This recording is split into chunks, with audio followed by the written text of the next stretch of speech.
All right. Hi, I am here. This is Craig Shacklett, CEO of URComped. I am so pumped today because we have a special guest. Actually, the timing is perfect because we're about a day removed from passing a new tax bill. So I am here with an expert on gambling taxes and, most importantly, how to make sure you pay as little of them as possible within the bounds of the law. So let me introduce Ray Kondler. He's the founder of Kondler and Associates CPA. They are the experts in casino law or casino accounting and taxes. So, Ray, thank you so much for being here. Why don't you go ahead and introduce yourself and tell us a little bit about your firm? Okay. Yeah, my pleasure. Yeah, I'm the owner of Kondler and Associates CPAs.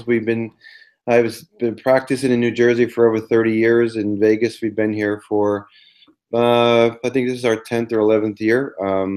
Our firm is one of the experts, national experts in taxation of poker players. We also take care of other gamblers, slot players, and things like that. It's an interesting niche. We do a lot of work with the WSOP brand. We go to the Rio for 6 weeks in the summer. We sit there every day and answer questions and help people out. We go to their circuit events now.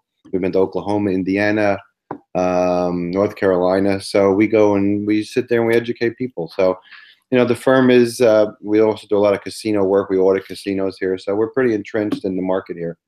And it's an interesting niche because there's a lot of significant tax issues that people don't know what to do with them. No, that's fascinating. How did you kind of get into that niche? Are you a poker player yourself, or? I am a aspiring poker player. I play a lot in a lot of events, which seems to add to our marketability because they say, I know the game, I know what the guys go through, so it helps a little bit. But being in the Vegas market, we started out just having gamblers. We have a lot of slot players and sports bettors. And then we got entrenched with the WSOP brand and started going down there probably 5-6 years ago to the Rio. And then from there, it just expanded. Because a lot of people who make a lot of money that, if they win a bracelet event or whatever, they're making significant money. And most CPAs don't know how to handle it. So it worked out well being in Vegas. And, as I said, we help a lot of players out. Well, that's fascinating. And so Yeah, it's a cool niche. Yeah, it's a great niche. I love the niche, obviously. So, maybe at a high level, why don't we start? And most of our audience that be watching this, it wouldn't so much. I mean, there's probably poker players, but I think a lot of the people that will watch this from URComped are going to be interested in slots, maybe some table, Sure. some table games. But yeah, why don't you maybe give us a high level overview of what do gamblers need to know about taxes? Okay, so the basic way to tell our players that slot players or table games or sports bettors or poker players, what do you qualify under? Because you can qualify as a professional or you can qualify as an amateur. Most people who play slots or table games that we come in, they qualify as an amateur or they think they are. Okay, but if that is your main job, you could actually qualify as a professional. Let me tell you the differences. As an amateur, you can only write off your losses against your wins. So if you win 100,000 in W2Gs, you can write off 100,000 in W2Gs against it and pay zero tax. Okay? A professional, and we'll talk about that in a second, can deduct other expenses. So if they have 100,000 in winnings and 100,000 in losses, a professional can go below the line and write off travel, meals, entertainment, home office, cell phones, things like that. So you actually show a loss on your return on a Schedule C and deduct it against your other income if you're, quote, a professional. What qualifies you as a professional is not how much money you make, but if you promote a substantial amount of time to that business. So, for example, somebody who sits there and plays slots 5-6 hours a day and has no other job, in theory, they're a professional. So, and it actually is interesting because, for example, we get this all the time. Somebody wins a slot jackpot and they win $50,000. Okay, and they come up and they say, okay, I got 50,000 in losses. I play every day. I got, the reports from the casino. It says I lost. Okay, if they're collecting Social Security tax, if they're collecting Social Security, the income goes on page 1 of the return. The expenses go on page 2 as an itemized deduction. That's how it works on the return, right? Your if they're collecting Social Security, the Social Security is taxable because they go off what's on page 1 of the return and not on page 2. Huh. So I get this all the time. Well, I didn't make any money, but you got to pay tax on your Social Security if your income is over a certain level, which is like 40,000 jointly. Okay. How do you get around that? Is that person files as a professional? Because then that would go on Schedule C. They'll show 50 in income, 50 in expenses, net is zero. That goes to page 1 of the return, and your Social Security won't be taxable. Wow. So it's actually, we get this, especially in Vegas a lot, that, older men, older women, whatever, come in and go, my account made my Social Security taxable. Yeah, because you won a big one. So just file as a pro, and yeah. When you look at returns, we actually have to sit down and talk to people to figure out which is the right way to do it, pro and amateur. You're not bound by law to do either or. You can pick and choose. Well, that's fascinating. Sorry, I think this question will kind of may lead into what you were going to say. I apologize. So, would any high level slot player that's retired and doesn't have a significant other source of income besides maybe Social Security, Mm-hmm. I mean, is there maybe a threshold where it really would make sense to go professional? Probably to the point when their Social Security is taxable, which could be anything over 40 grand. And there's a lot of different nuances in the law, because if you look at the IRS law, it basically says that they have, the 100% IRS rule is you can't take your winnings for the year. So if you win 100,000 in a gross W-2Gs or 100 grand, the IRS actually doesn't like that. They basically say that every time you go in the casino, it's a session, or every time you're at a machine, it's a session. So in theory, if you're going all year and you go 365 days a year, your gross won't be the 100. Your gross could be in the millions, because every time you're at that machine, it's a session. Do people keep track of that? No. But if you look at the Irish rule, that's the way to do it. We always do it on the net winnings for the year of W-2Gs, or somebody coming to me and say, hey, I'm a sports bettor and I won 100,000. They're not going by their gross. Okay. So where I'm going with this is that when anything that makes your Social Security taxable, you might want to consider doing a pro. The only downside of being a pro is that when you go in, it's a Schedule C. Okay. You have a higher chance of audit on the Schedule C than if you just take gambling losses. In my career, I can't remember the last time I've ever seen gambling losses audited. And you're talking about from an amateur or from an amateur standpoint.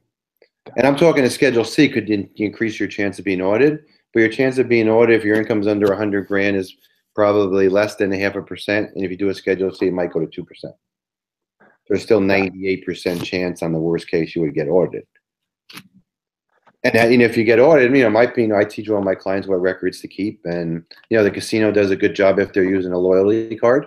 It gives them a report at the end of the year. So it can easily be done, but you can also go back and do logbooks and things like that. And what are some of the advantages of a logbook versus what I know, like you alluded to, most people just kind of rely on the win-loss statement at the end of the year? Sure. Mm-hmm. Well, the logbook, for example, if you say you won $100,000 jackpot or something, and your one-loss statement at the end of the year shows you lost only 50 grand. Okay. If you had logbooks from other casinos that you don't use the loyalty card, you can go back and do a logbook of all the other expenses you have. That could be for like lottery and table games and anything like that. So poker players, when they do from the WSOP, they will add all their gambling down there, because they'll win and they'll go to the baccarat table or blackjack table, and you can add all those losses. And if you have a good logbook, that's we kind of tell our clients, we teach our clients to do. In audit, they do very well. We had a client who got audited by the IRS, and he didn't have the greatest logbook. So you can actually go back and recreate it. So we recreated the logbook, and the agent was like, I don't even know why you're here. It's like a perfect logbook. So that's interesting. And so just maybe to give us kind of a picture, for that person that got audited, mm-hmm. What were his winnings or losses, or what do you think caused him to get flagged? It was a general audit. It wasn't specifically for that. I didn't do the return. It was done by somebody else, and he had a couple side businesses that had a lot of deductions that didn't make any sense. So when the agents pull it, they look at everything on the return, and then the gambling one came up. So that was his problem. He didn't go with you for the whole thing. Well, that's right, but that's going to happen. There's a lot of people. But I mean, my point is that when he came to me, I said, no, let's see your logbook, and it was okay, but it didn't have dates and times, and it should have had. But we went back and recreated, and it was okay. Got it. And this, anybody that's probably gotten this far in the interview probably already knows the answer to this, but maybe for a beginner, can you kind of tell us what triggers, like a hand pay, or what is that amount or the different levels that will cause a player to have to report winnings and kind of get on the radar? Once you win over $1,200 in a slot machine, you're going to get a W2G. The WTG form, they get a copy of it, and it's sent to the IRS. So and the IRS does match them up to your tax return. So if you don't file on your tax return, in most cases, unless the IRS screws it up, you'll get a notice. And we got a couple this year. My clients didn't give me every one. And they said they get a notice that says you forgot the one at the Palms or whatever, and then you got to go back and amend the return. So it's anything over $5,000 for poker and anything over $1,200 for slots. Nothing for table games or anything like that. They were going to change the rule to $600 for slots. That would have been a nightmare. So the casinos were like, we're not doing that. So, but it's still at $1,200. You would have had to double your team, huh? Something like that, yes. So now everybody would have got one. I mean, it may would have tripled what the casino gives out in a day, but their record keeping would have been incredible because they got to send all those to the IRS, and they need more people to give out more W2Gs, and that didn't go over too well. And so, is there any? I remember maybe it was I may be a mistake. Is there any like multiplier bonuses or anything that you could hit on table games that would trigger something, or is pretty much never on blackjack or craps or anything you'll ever? I've never seen one issued for table games. Got it. Okay. And then what about playing internationally? If somebody's in the Caribbean or on a cruise or something, and they hit a jackpot, what do they need to know? They're going to get it. Depending on the cruise line, they should. I've seen the cruise lines actually give up W2Gs with the same guidelines. And you're responsible as a U.S. citizen to pay your tax on your worldwide income. So if you get, I don't know if how far the boat does to send them into the IRS, but I would say probably 50-50 that they're issuing W2Gs, depending on the line. And like you just said, if the cruise ship is giving it to the IRS, then the IRS is definitely gonna. Correct. They're logging it. Yeah, they're logging it, and they'll send you a notice if you didn't include it. Now, most of my clients, they're pretty. They keep a folder of all of them. So, and then most of the win-loss statements now at the end of the year are actually showing W2G winnings. Mm-hmm. Like there's coin in and coin out and all that kind of stuff. It's actually showing W2G winnings, so they can use that as a guide. Gotcha. And are you allowed, as the CPA of a client, are you allowed to request any documentation on their behalf? Because obviously a lot of high-end players may travel to different casinos and tracking down all those win-loss as a CPA, I cannot. You cannot. Okay. I can.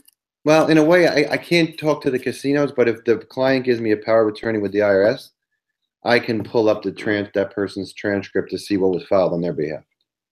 So in a way, I can. Like you say, Ray, I played 300. I don't keep all the receipts. I don't know. So you'd give me power of attorney, and then I can go to the IRS website and pull down a transcript of every W2G I had for you. Gotcha. And what's the most combined W2G winnings you've seen with one of your clients? Now, and I guess leave out the poker players. Like one woman she came in with a pile. I think they add up to 2.8 million. Whoa! She had a stack of them. But she was actually paying people to sit at the machines and play with her, to play for her. Really? Yes. More points. Oh, wow. Exactly. So she was all about the comps. Exactly. Right. So I've seen people do that.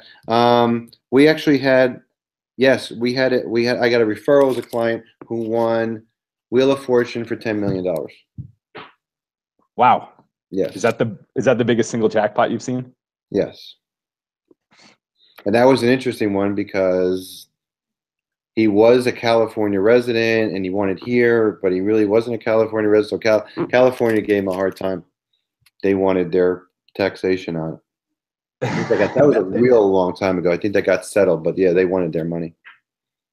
And how would California find out about it? Just from the IRS filings or on the Yes. news? Or Yes. Because now actually they got it because when he gave the license, when he got the money, he gave him the California license.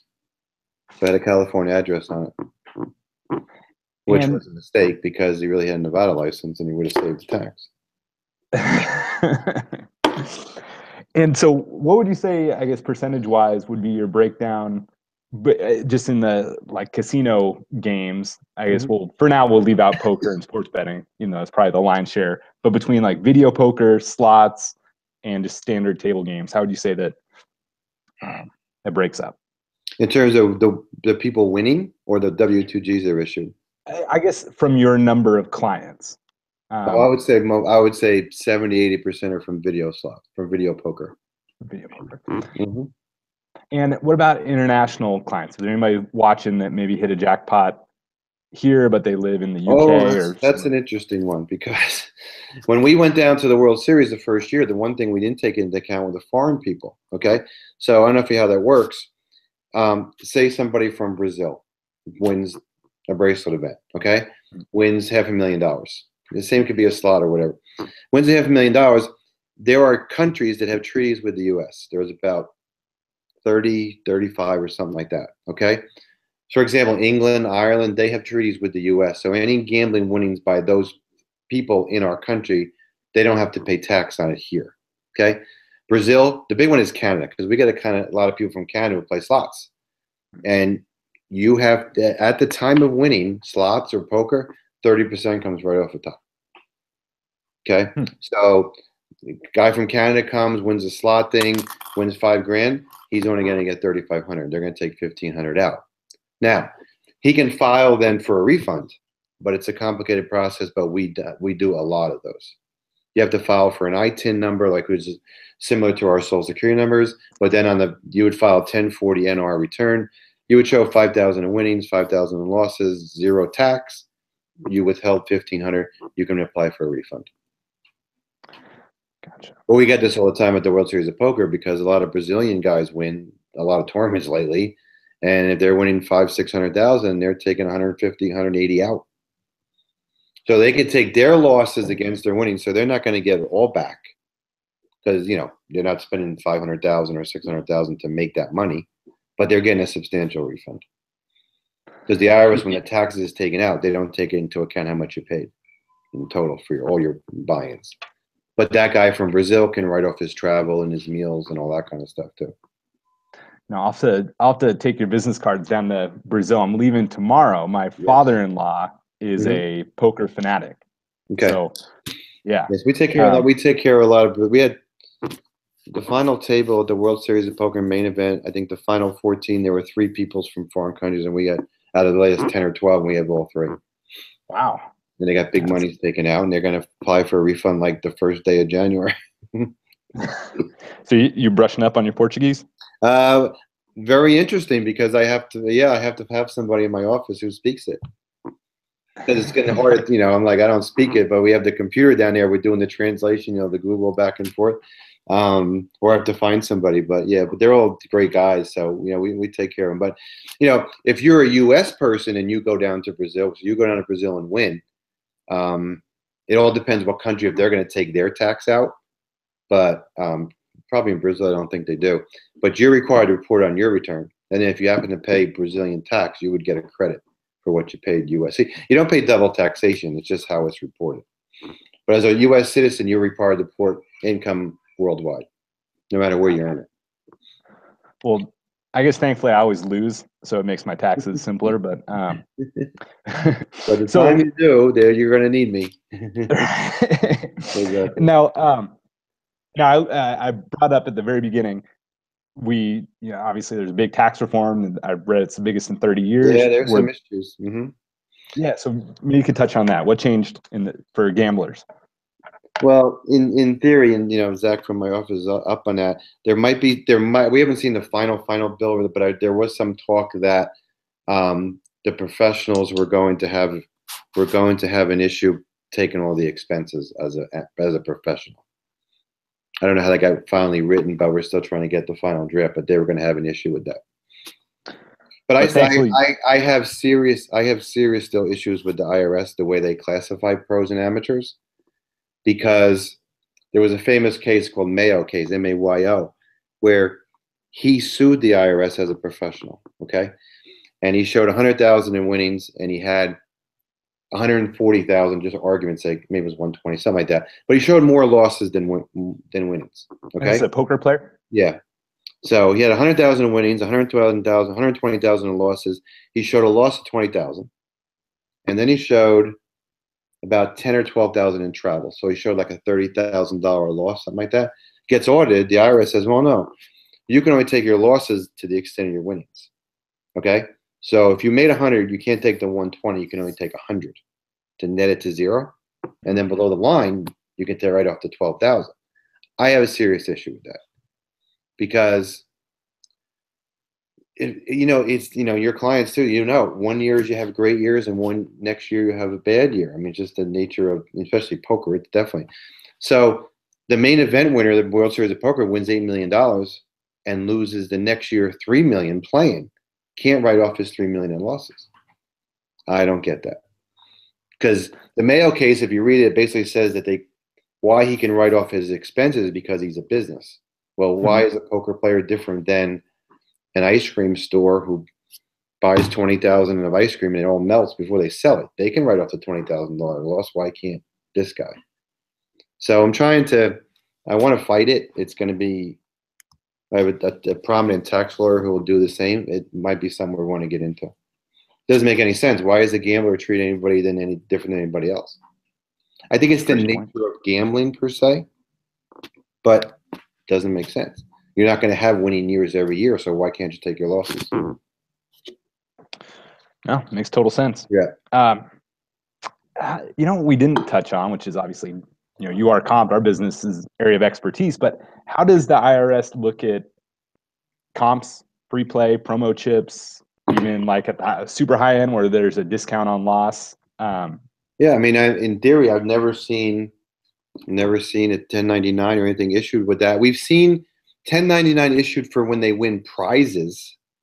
Like if there's a drawing, you hit the wheel for $1,000, they'll get a W-2G for that. Actually, they'll get a 1099 called other income. But in comps and stuff, it's not I've ever seen taxed. Yeah, I've seen that too. When they hit the jackpot and they win the Mercedes or something, they'll have to. You're going to get a thing called other income. Okay. Which and we have an issue with that too, because say you win that because you're gambling, well, you should be a W-2G, so you could take your losses against it. Right.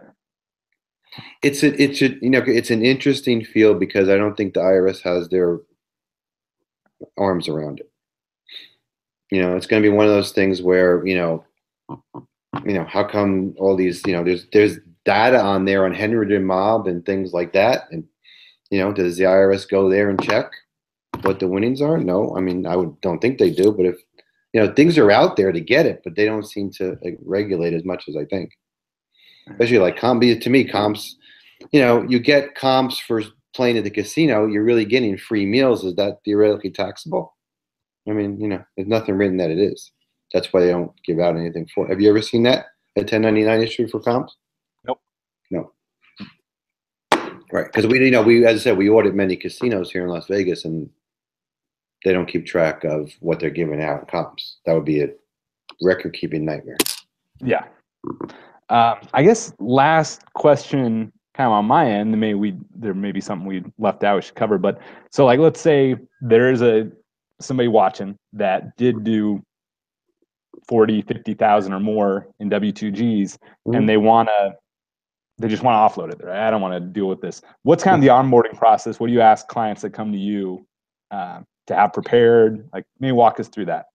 Well, it's different in this age of the internet and all that kind of stuff. I like to see all my clients. So if we met them, we would sit down. They would give me all their W-2Gs, and then we would go through all the expenses. We talk about a pro versus amateur, obviously, and we talk about what their expenses are against it. If we do everything through the internet and on PDF, I just do the same thing. Here's your losses you can take. Here's the expenses you can take. And Craig, we'll do thousands of returns this year. I try to talk to every one of my clients, especially gamblers, to say, hey, here's because we get 5 to 10, 5 to 20 emails a week of new clients, and I'd like to talk to them and ask them. I look at prior returns. I never charge for that, but we try to make them compliant. So the people that I really don't like to deal with, the people who don't want to pay any tax. I mean, in terms of they won $1 million. Just say I lost $1 million. Okay. I could, you sign in the return, I could do that. But my issue is higher chance of getting audited. And it's hard to come up with $1 million in losses. Right. So, you pay them some money, you take some reasonable, you pay them a couple of dollars and they leave you alone. Okay. So, I'm trying to keep them compliant. But I will tell you that I've done returns for people who haven't filed in 10, 15 years that want significant amounts. And then they call and they go, well, I want to make a payment plan now with the IRS. And it's like, I can't help you now. File your taxes every year, show whatever you have to show. Try to get what you can down, as we talked about, with your expenses, but file timely, and you're probably never going to get audited. Gotcha. And you can help. You said you have offices in Atlantic City and Las Vegas. Yeah, we have an office in Atlantic City. We have one here in Vegas, but I think last year I did every state's tax returns. Wow. That people PDF me stuff and scan me stuff or whatever, or say, hey, I don't keep good records. Can you go see what's on the IRS website and do the returns? Yeah. So we can handle everybody in every state. What's the most painful state tax return to fill out? California. Thought you'd say that. California is the worst. I mean, the return is okay. It's just they try to get every dollar. But then there's also, you want to go back to that pro versus amateur thing. There's also some issues in that because, for example, there's some states that don't allow gambling losses. As a professional. As an amateur. Massachusetts, there's a couple other ones. There's like 10 or so. So if you win and you're a Massachusetts resident, you will pay tax on your gross winnings. State tax. No losses allowed. And no way around it. No, yes, there is. File Schedule C as a pro, and then you can take your loss on Schedule C as an expense of doing business, and then you get around that. Wow. So we have a lot of people from other states who say, hey, right away, my account did the return, and I got to, I have all the state tax. Well, yeah, because there's different ways around it. Because if you classify yourself as a business, you're entitled to take your business expenses, which would include cost of buy-ins and all that kind of stuff. In my opinion. Well, that's fascinating. I'd never even thought about turning professional, but it makes sense. I mean, there's a lot of people that the one downside of being a professional is if you have significant income, because if you win, say you win 500,000 and you file as a pro and you have expenses of 100, 200 grand, you'll pay regular tax on 300,000, but also Social Security tax. Because it's a business, so you're going to pay Social Security tax on the profit, where the amateur doesn't pay Social Security tax. So that's why we have to do the returns basically both ways to weigh, what's the right way to do it. And can you switch off between amateur and professional? Yeah, because some years you could be playing less. Yeah, no doubt. Mm-hmm. Interesting. Well, this has been fascinating. Is there anything else? It's a cool niche, yes. And it changes. The landscape changes every day. Like these new tax changes might change a little bit. So we're monitoring and we'll keep up on it. Was there anything interesting or important that maybe we didn't touch on? Well, we talked about pro amateur. As I said, I think the most important thing is people have, and it's a pain in the neck, but they have to keep good records. Okay. If you're going to file as a pro, keep all your records. Use a charge card to charge all your poker related expenses, things like that. Because I get people who give me W-2Gs and have no, like for example, poker players, they have they don't make most of their money because they're selling off their action. So, a $10,000 main event seat, they might sell, 50% of it for half the buy-in. Okay.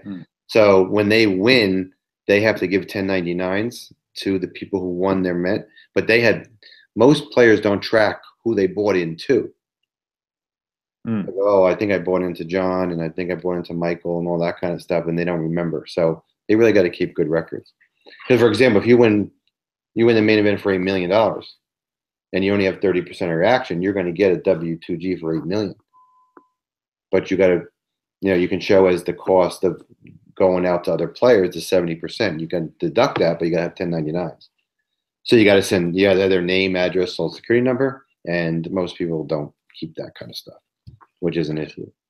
So now you see that sometimes with slot players.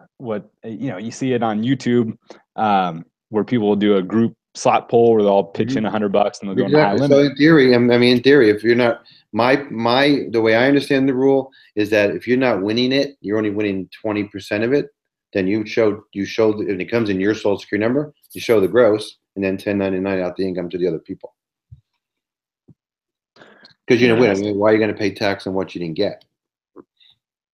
Gotcha. So for the tax deduction, the best way to do something like that, if you guys do get lucky and hit a big jackpot, is the cleanest way. Or maybe it's not clean, but whatever. One way is to do 1099 for everyone that got a disbursement from that big jackpot. Correct. So that's record keeping. So if you get into a group and there's a chance you could win, make sure you have all their addresses and social security numbers just in case. Or you don't have to get it at the time, but before you give them the money, you should ask for that. Because if you get audited, the IRS won't allow it if you don't have it. All right. And then I guess last question on good record keeping. You mentioned keeping a journal or a log. Mm-hmm.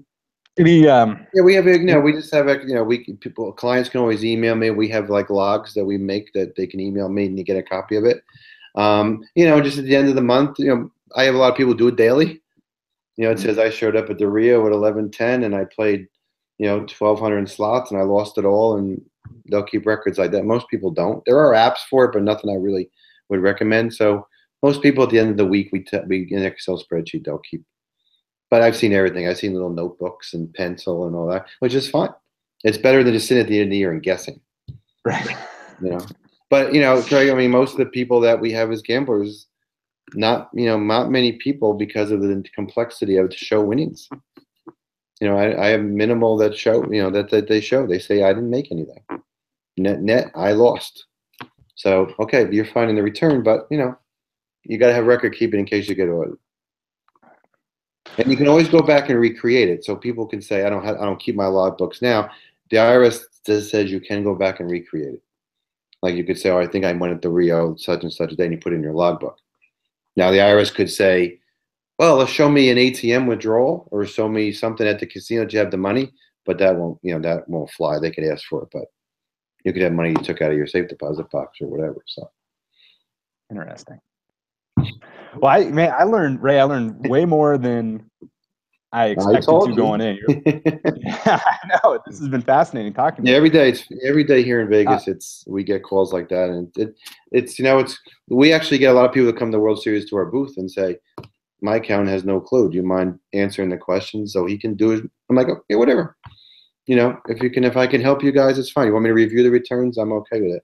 But there's a lot of interesting things that a lot of CPAs don't know. Well, Ray, thank you so much. My pleasure. I know I learned a ton. I know anybody that's watching this is going to learn a ton. We'll put your website in the description, but Great. Why don't you say it out loud real quick? Okay, so my website is Kondler, like my last name, Kondler, CPA.com. And we're also poker. If you type in pokercpa.com, it will go to our website. So that's probably easier to remember, pokercpa.com. Pokercpa.com. That is awesome. So yes, if you we have a contact form that they can fill out if they have any questions.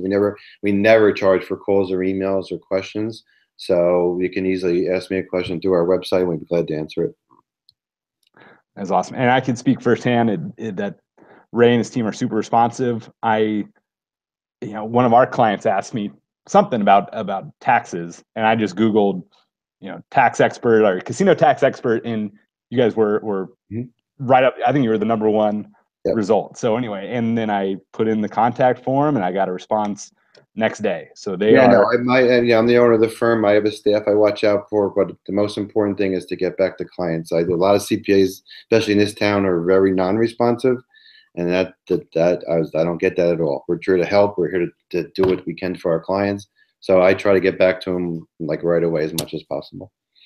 Well, I think you and I share that philosophy on business, and great. well, I appreciate it, Ray. And yeah, so obviously, yeah, if anybody out there watching needs help with taxes, definitely reach out to Ray and his team. And if you're a potential client of Ray, then you're probably playing at the level where URComped could help you get comped on a different cruise or get an amazing comp offer at a new casino. So anyway, this has been fascinating, Ray. Thank you again so much. My pleasure. PokerCPA.com, or in the description, we will put the link as well. So thank you again. No, pleasure is mine. Have a good holiday season. All right, you too. And I'll hand out the business cards in Brazil. Okay, great. Thank you.